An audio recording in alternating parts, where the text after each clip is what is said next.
नमस्कार, India news Haryana देख रहे हैं आप और हरियाणा विशेष में मैं हूं आपके साथ सीमा चौधरी। और चलिए अब रुक करते हैं खबरों की ओर। जहां निकाय चुनाव को लेकर शांतिपूर्ण तरीके से मतदान संपन्न हुआ। सुबह से ही मतदाताओं में मतदान के लिए उत्साह देखने को मिला। सभी जिलों में मतदान केंद्रों पर वोटर्स की लंबी लंबी कतारें देखने को मिली। लोगों ने बढ़ चढ़ करके वोटिंग की। अब उम्मीदवारों की किस्मत ईवीएम में कैद हो गई। निकाय चुनाव के नतीजे बुधवार को सामने आएंगे। तो ये कुछ तस्वीरें आप देख सकते हैं जहां देखिए शांतिपूर्ण ढंग से यहां पर चुनाव हुआ और वोटिंग करने के लिए तमाम जो वोटर्स हैं वो पहुंचे। सुरक्षा बल भी मौजूद रहे और सभी के द्वारा नियम के तहत यहां पर वोटिंग की गई। लंबी लंबी कतारें देखिए, कैथल की तस्वीरें देखिए जहां लंबी कतारों वोटरों की लगी हुई है और काफी उत्साह के साथ ये वोटर्स जो हैं वोटिंग करने के लिए पहुंचे हैं।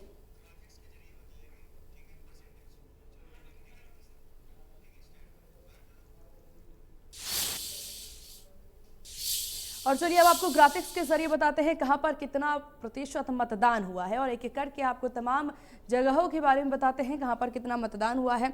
तो रेवाड़ी में 85%, नरवाना में 75%, करनाल में 77% वोटिंग हुई है। और इसी के साथ देखिए एक लाइन से आपको सिलसिलेवार तरीके से बता रहे हैं कहां पर कितना प्रतिशत यहां पर मतदान हुआ है और काफी ज्यादा उत्साह के साथ मतदाता मतदान करने पहुंचे।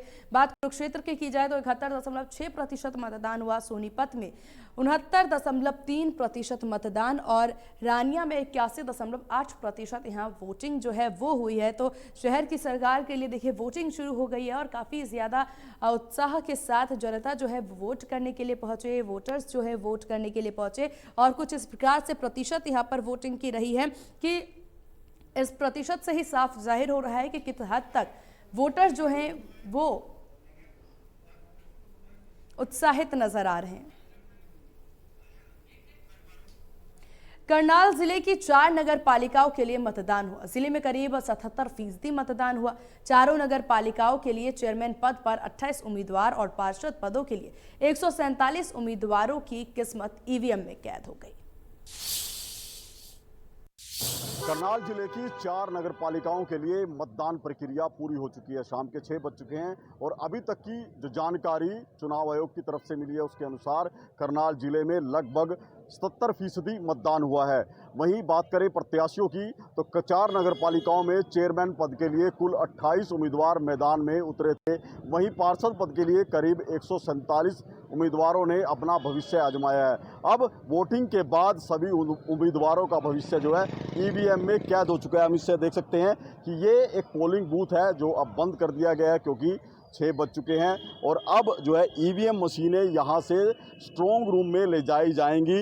मतदान प्रक्रिया हालांकि पूरी शांतिपूर्ण तरीके से संपन्न हुई है करनाल जिले में। हालांकि कई बूथों पर हल्की जो है छुटपुट विवाद की घटनाएं जरूर सामने आई थी, चाहे वो फर्जी वोटिंग को लेकर थी या किसी अन्य विवाद जो है प्रत्याशियों के बीच में होता। लेकिन ज़्यादातर जो है मतदान केंद्रों पर मतदान पूरी तरह से शांतिपूर्ण हुआ है। आप देख सकते हैं ये पोलिंग बूथ के बाहर का नज़ारा है। अब यहाँ से लोग भी जो हैं वो जाना शुरू हो गए हैं।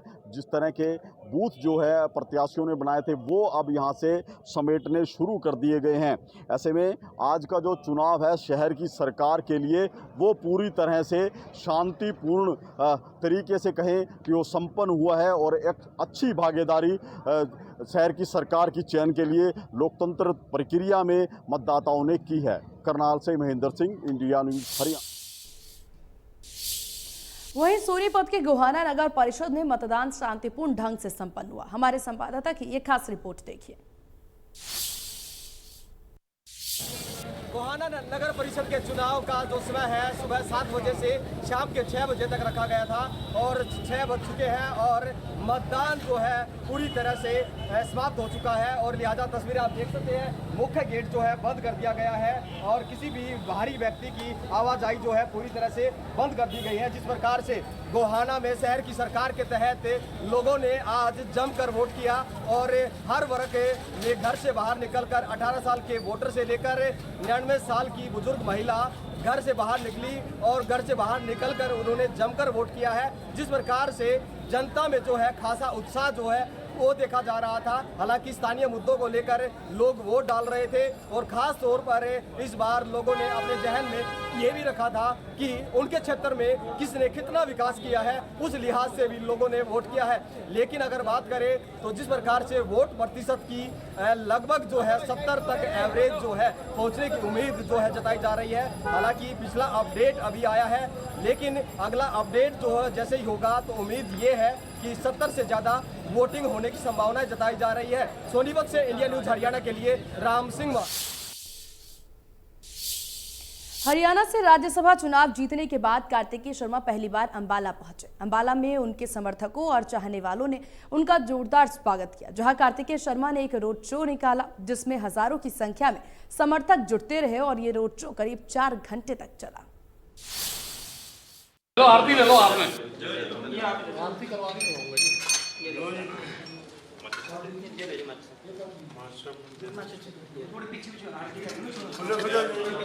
थोड़ा सा पीछे हो जाइए।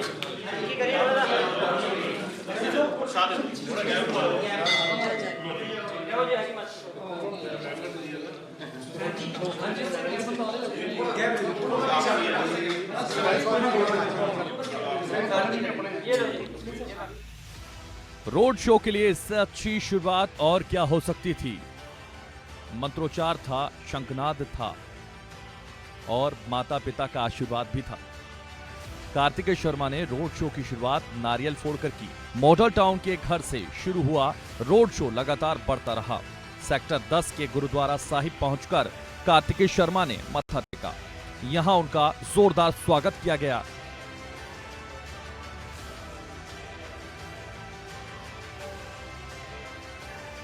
उन्हें तलवार भेंट की गई, सरोपा पहनाया गया। गुरुद्वारा साहिब में भी समर्थकों का हुजूम देखते ही बनता था।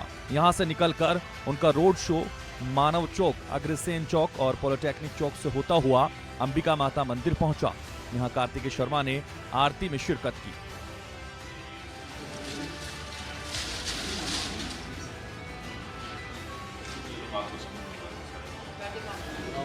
आरती ले लो आपने आरती करवानी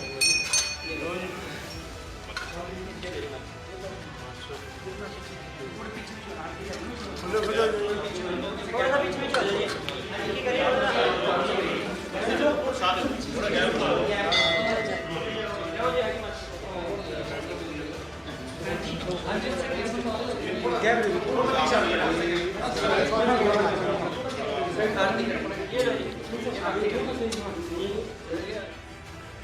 रोड शो के दौरान रास्ते में मिलते युवाओं का जोश देखते ही बन रहा था। सेल्फी लेने वालों की तादाद किसी भी समय कम नहीं रही। समर्थकों ने कार्तिकेय शर्मा को फूल मालाएं पहनाकर जोरदार स्वागत किया। अंबिका माता मंदिर के पास राज्यसभा सांसद कार्तिकेय शर्मा का रोड शो नाहन हाउस से होते हुए पुरानी अनाज मंडी तक पहुंचा। यहां भी सैकड़ों की संख्या में समर्थकों ने फूल मालाएं पहनाकर कार्तिकेय शर्मा का स्वागत किया। यहां से हरी पैलेस होते हुए रोड शो कालका चौक तक पहुंचा। पूरे रास्ते समर्थक जुटते रहे। उनकी नारेबाजी ने अंबाला के आसमान में मानो नया इतिहास लिखा हो। जब रोड शो शहर से निकलकर हाईवे की ओर आया तब तो नजारा और भी देखने लायक था। हाईवे तक पहुंचते पहुंचते काफिला करीब 2 किलोमीटर लंबा हो चुका था। समर्थकों की संख्या इतनी थी कि पैर रखने तक की जगह नहीं बची। बलदेव नगर में फ्लाईओवर के नीचे समर्थकों का हुजूम इंतजार कर रहा था। राज्यसभा सांसद को देखते ही लोगों का प्यार उनकी जुबान पर आकर नारों की शक्ल में फिजा में गूंज उठा। Bureau report, India news Haryana. Road show के बाद पूर्व केंद्रीय मंत्री विनोद शर्मा ने प्रेस कॉन्फ्रेंस कर राज्यसभा चुनाव में समर्थन के लिए सभी राजनीतिक दलों और विधायकों का आभार जताया। इस दौरान उन्होंने कांग्रेस पर भी तंज कसा। कांग्रेस के अलावा जितनी भी पार्टियां इंडिपेंडेंट थे, Bharatiya Janata party, JJP, NLO, रालोपा और फिर इंडिपेंडेंट जितना भी थी, सारी की सारी वोट कार्तिकेय शर्मा को पड़ी। रिकॉर्ड के हिसाब से कोई भी वोट बाहर नहीं गई। तो हम कह सकते हैं कि कांग्रेस के उम्मीदवार और कार्तिकेय शर्मा आज़ाद उम्मीदवार में जो मुकाबला था उसमें कार्तिकेय शर्मा का साथ हरियाणा के सभी पार्टियों ने और आज़ाद एमएलए जितने थे सब ने कार्तिकेय शर्मा का साथ दिया है। और कांग्रेस के पास 31 वोट थी। वो महसूस करते थे कि काफ़ी है उनके लिए जीतने के लिए, लेकिन कुछ लोगों ने अंतरात्मा की आवाज़ पर उनको वोट नहीं डाली। इसके अलावा बाकी भी कुछ कहा जा रहा है पिछले एक हफ्ते से, उसके कोई मायने नहीं है।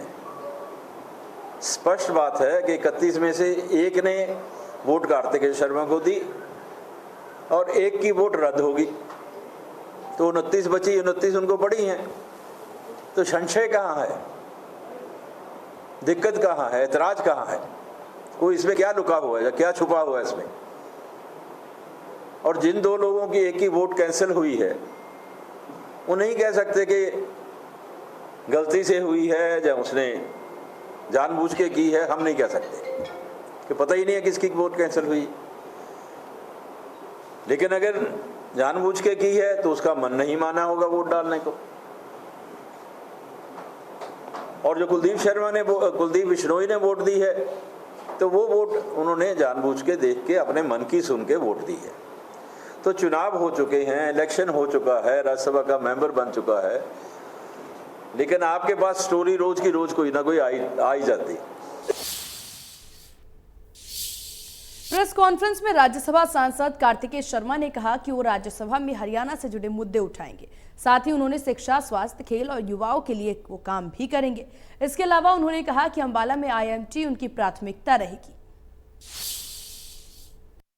मैं खुद राजनीति में एक नई सोच लेके आया हूं और मैं युवाओं के लिए काम करूंगा, मैं एजुकेशन के लिए काम करूंगा, मैं हेल्थ के लिए काम करूंगा, मैं स्पोर्ट्स के लिए काम करूंगा। और जो मूलभूत मुद्दे हैं हरियाणा राज्य के केंद्र के अंदर, चाहे वो SYL का इशू हो, चाहे और भी कोई इशू हो जो हमारे हक और हकूक़ का इशू है, हरियाणा राज्य के हक का इशू है, उसको मैं ज़ोर शोर से राज्यसभा में उठाऊंगा और उम्मीद रखता हूं कि हमारी बात सुनी जाएगी। एक चलन रहा है हरियाणा में और पंजाब में जहां पे युवाओं को इस बात का एहसास होता है कि वो बाहर जाना चाहते हैं कम उम्र से और काम करना चाहते हैं। लेकिन मैं ये कहना चाहता हूं कि हमारे यहाँ पर भी अच्छी अपॉर्चुनिटीज़ हो सकती हैं और प्रोग्राम बन सकते हैं। और मेरा एक फोकस एरिया वोकेशनल ट्रेनिंग को लेकर और इसको लेकर इसी एरिया पे काम करेगा कि हम कहाँ कैसे यहाँ पर अपॉर्चुनिटीज़ क्रिएट कर सकते हैं बच्चों के लिए।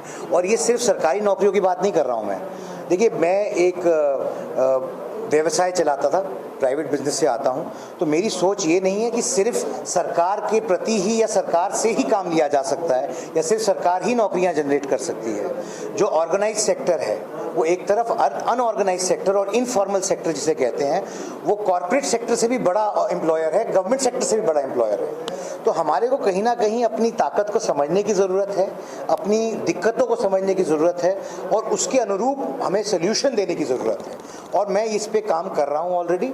पिछले 5 से 7 साल से मैं भारत सरकार के साथ और ऑल एंटिटीज़ के साथ काम कर रहा हूँ। तो जो भी मेरा अनुभव है, जो भी मेरा एक्सपीरियंस है, उसको यूज़ करते हुए मैं अंबाला के लिए और हरियाणा के दूसरे क्षेत्रों के लिए इसका इस्तेमाल करूँगा और उम्मीद रखता हूँ कि हम लोगों को अच्छा एम्प्लॉयमेंट दिला पाएंगे और नए तरीके के आयाम पैदा कर पाएंगे। पहली कलम से तो मैं अंबाला को अडॉप्ट करूँगा वैसे मेरे डिस्ट्रिक्ट के तौर पर।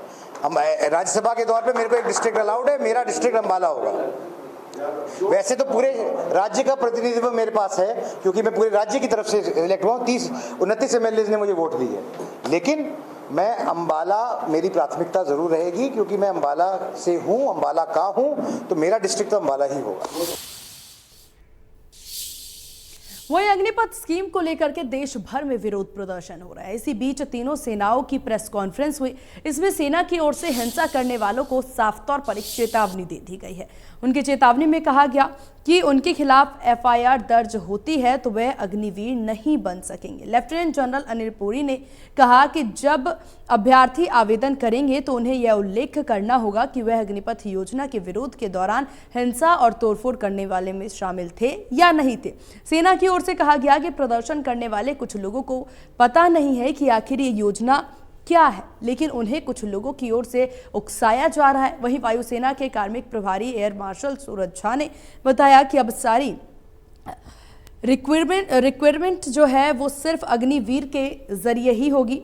वहीं नेवी में वाइस एडमिरल दिनेश त्रिपाठी ने कहा कि महिलाओं को भी मौका दिया जाएगा।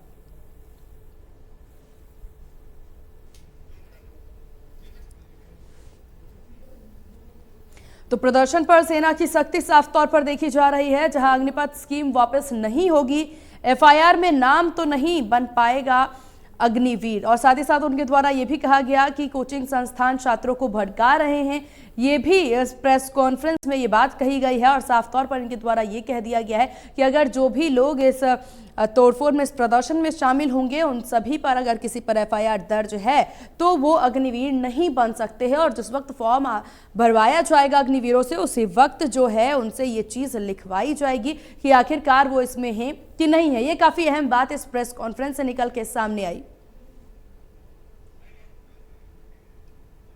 सेना की फाउंडेशन है discipline, no space for no arson.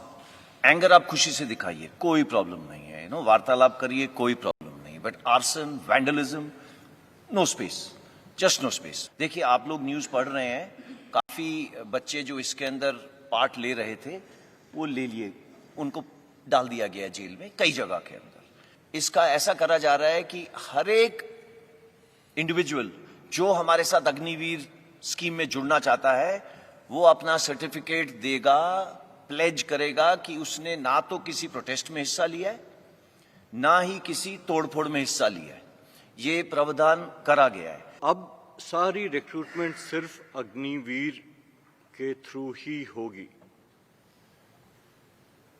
As की सीमा बढ़ा दी गई है 21 से 23। जो एलिजिबल हैं वो एक बार फिर इस सिस्टम में, इस प्रोसेस में जो मैंने अभी पहले बताया उसमें अप्लाई करेंगे।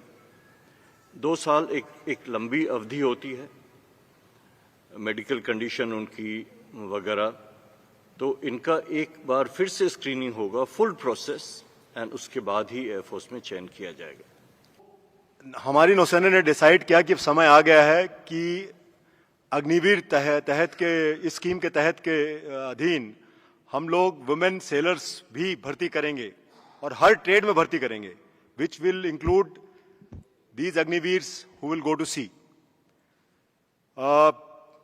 जो 3000 अग्निवीर्स हमारे आएंगे इस साल, उसमें से कुछ परसेंटेज, कुछ नंबर्स वुमेन अग्निवीर्स रहेंगे। वो हम अभी डिसाइड कर रहे हैं कितने, डिपेंडिंग अपॉन किस किस जहाज में ये लोग जा सकते हैं और कितनी हमारी ट्रेनिंग फैसिलिटी उसके लिए रेडी है।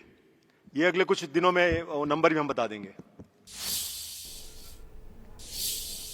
और चलिए अब आपको बताते हैं कि सेना की प्रेस कॉन्फ्रेंस में अहम बातें क्या कुछ रही। तो आपको ग्राफिक्स के जरिए दिखाएंगे और बताएंगे कि आखिर क्या कुछ खास बातें रही। तो दुनिया के सभी देशों की औसतन उम्र देखी जाएगी, सेनाओं की औसतन उम्र देखी जाएगी। हमें सेना में यूथ चाहिए, जुनून जज्बे के साथ चाहिए, ये भी एक अहम बात रही। उन्होंने आगे ये भी कहा कि होश के साथ साथ जोश भी चाहिए, और वहीं उन्होंने ये भी लिखा कि सेना में बदलाव का प्रोसेस 1989 से चल रहा है। सेना की औसतन उम्र 32 साल थी, 26 पर लाना लक्ष्य है। उम्र में बदलाव कोरोना के कारण किए गए हैं। अगले 4 से 5 वर्ष में सैनिकों की संख्या 50 से 60 हजार होगी, बाद में बढ़ाकर 90 हजार से 1 लाख हो जाएगी। वहीं विश्लेषण और क्षमता बढ़ाने के लिए 46 हजार से छोटी शुरुआत की घोषणा के बाद वाले बदलाव किसी डर से नहीं किए गए हैं। दिसंबर के पहले सप्ताह तक 25 हजार अग्निवीरों का पहला बैच यहां पर आएगा। उन्होंने आगे बोला कि दूसरा बैच जो है वो फरवरी 2023 के आसपास शामिल किया जाएगा। वहीं अग्निवीरों को लेकर के देखिए कई सारी चीजें इस प्रेस कॉन्फ्रेंस से सामने आई है, जहां उन्होंने लिखा कि 40 हजार हो जाएगी योजना, रोल बैंक करने जरूरत है और ना ही वापस होगा।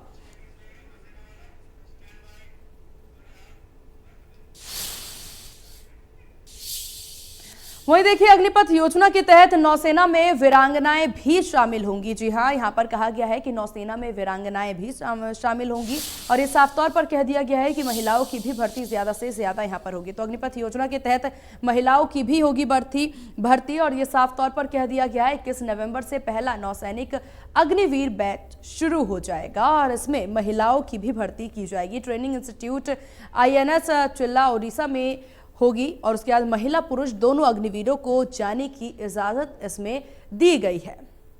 तो फिलहाल नौकायान करने वाली 30 महिलाएं अधिकारी हैं।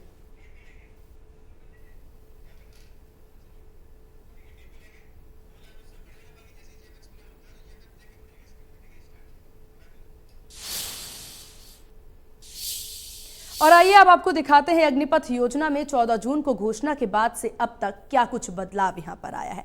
तो सेना में 4 से 5 साल में 56 से 60 हजार भर्ती होगी, ये एक बदलाव यहां पर सामने आए हैं। वहीं भर्ती को बढ़ाकर 90,000 से 1 लाख किया जाएगा, ये भी एक बड़ा ऐलान यहां पर सामने आया, जिसमें 46,000 जवानों से छोटी शुरुआत जो है ये की जाएगी और उसके बाद संख्या जो है ऐसे बढ़ती नजर आएगी। अग्निवीरों की भर्ती के लिए 1 जुलाई को नोटिफिकेशन यहां पर आ जाएगा सामने। चप्पे चप्पे पर सुरक्षा के पुख्ता इंतजामात भी अब किए जा रहे हैं। भर्ती के लिए पहली रैली अगस्त के दूसरे सप्ताह से शुरू हो जाएगी। वहीं आपको बता दें, उन्होंने पहले लॉट में 25,000 अग्निवीर आएंगे, ये भी एक बड़ा ऐलान इसमें हुआ है। अग्निवीरों का दूसरा जत्था फरवरी में आएगा, ये भी एक ऐलान यहां पर सामने आया। और ये कुछ बदलाव हैं वो आपको बता रहे हैं, जहां वायुसेना में 24 जून से बहाली शुरू होगी और उसके बाद से नेवी में बहाली के लिए 25 जून को नोटिफिकेशन यहां पर जारी कर दिया जाएगा और समय और तारीख जो है यहां अलग अलग है। प्रधानमंत्री नरेंद्र मोदी ने नई दिल्ली के इंदिरा गांधी इंटरनेशनल स्टेडियम से चेस ओलंपियाड की टॉर्च रैली को लॉन्च किया है। यहां रंगारंग कार्यक्रम के बीच इसे लॉन्च किया गया और इस दौरान खेल मंत्री अनुराग ठाकुर भी यहां पर मौजूद रहे। ये पहली बार हो रहा है जब चेस ओलंपियाड से पहले इस तरह टॉर्च रिले निकाला जाए और अभी तक ओलंपिक खेलों की ऐसा होता रहा है, लेकिन इंटरनेशनल चेस बॉडी ने इस बार चेस ओलंपियाड में भी इसे लागू किया। वहीं प्रधानमंत्री नरेंद्र मोदी ने यहां पर चेस ओलंपियाड 2020 की गोल्ड मेडलिस्ट कोनियो हैम्पी के साथ चेस भी खेला और इवेंट की शुरुआत की। एनालिटिकल और प्रॉब्लम सॉल्विंग ब्रेन्स के लिए हमारे पूर्वजों ने चतुरंग या शतरंज जैसे खेलों का आविष्कार किया।